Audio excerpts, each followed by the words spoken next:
ప్రియమైన వారిలారా, ఈ ప్రపంచం మనది కాదు. ఇది ఓ ప్రయాణం. చివరకు మనమందరం ఒక స్థలానికి చేరుకోవాలి. అది దేవుని సింహాసనం ముందుగా తీర్పు రోజు. అక్కడ మన పని మాట్లాడుతుంది, మన మనస్సు తలుచుకుంటుంది, మన గుండె విచారణకు గురవుతుంది. సాతాను మొదటి నుంచి మోసగాడు. అతను ఎప్పుడూ మనలో భయం నింపే ప్రయత్నం చేస్తాడు, మాయ చూపిస్తాడు. దేవుని సత్యం నుండి మనలను దూరం చేయాలన్నది అతని లక్ష్యం. యేసు చెప్పిన మాటలు ఇంకా వినిపిస్తూనే ఉన్నాయి. లూకా 10:18లో సాతాను మెరుపు వలె ఆకాశం నుండి పడినట్టు చూచితిని. అవును, ఆయన జయించాడు. ఆయన అధికారం చూపించాడు సాతాను మీద కూడా. ఇప్పుడు మనకు ఒకే అవకాశం ఉంది. ఈ ప్రపంచం ముగియబోతుంది. తీర్పు రోజు రాబోతుంది. మత్తయి 25లో యేసు చెప్పిన విధంగా గొర్రెలను మేకల నుండి వేరు చేసినట్టు న్యాయం జరగనుంది. అప్పుడు మానవుల చేతులు కాదు తీర్పు చేసేవారు, దేవుడే తీర్పు తీర్చేవానిగా ఉంటాడు. పరిశుద్ధతే ఆధారం, ప్రేమే ప్రమాణం. ప్రతి పాపం వెలుగులోకి వస్తుంది. ప్రతి బలమైన ప్రార్థన గుర్తించబడుతుంది. ప్రతి కన్నీరు గౌరవించబడుతుంది. ఇప్పటికైనా దేవుడు మనలని పిలుస్తున్నాడు. యేసు మన కోసం దారిని సిద్ధం చేశాడు. అంతిమ తీర్పు రోజు మనం భయపడకూడదు, వేచి చూడాలి. రక్షణ అనే మాట కోసం. ఈ రోజు మీరు ఎంచుకోవాల్సిన రోజు. సాతానుని తిరస్కరించండి, యేసును స్వీకరించండి.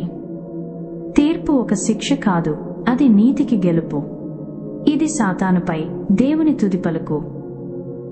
మన ప్రభువు రాబోతున్నాడు. దేవుని తీర్పు పరిశుద్ధమైనది. నీ జీవితమంతా ఆయనకు అంకితం చేయి. ఎందుకంటే అది చివరి తీర్పు, కానీ నీకోసం అది నిత్య జీవానికి ఆరంభం కావచ్చు. మీరు ఎంచుకునే దారే మీ నిత్య జీవితాన్ని నిర్ణయిస్తుంది. ఇప్పుడే సంకల్పించండి, యేసుతో జీవించమని. ఈ జీవితకాలంలోనే మనం నిర్ణయం తీసుకోవాలి.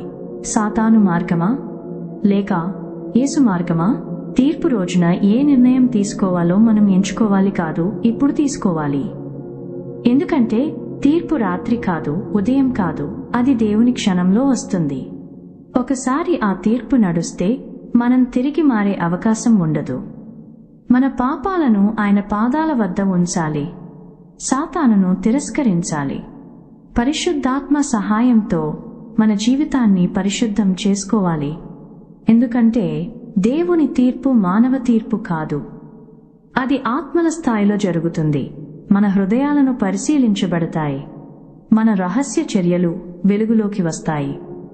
మనం ఎంత ప్రేమతో జీవించామో, ఎవరిని క్షమించామో, యేసును ఎలా వెంబడించామో అన్నదే తీర్పులో ఆధారమవుతుంది.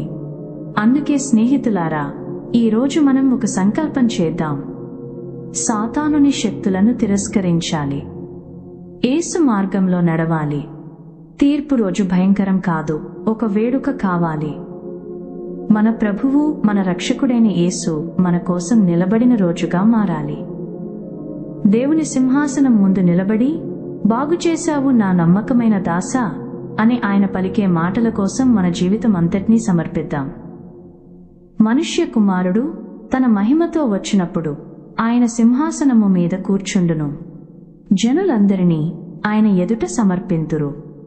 ఆయన గొర్రెలను మేకల నుండి వేరు చేసినట్టు మంచివారిని ఒకవైపు, చెడువారిని ఇంకోవైపు ఉంచును.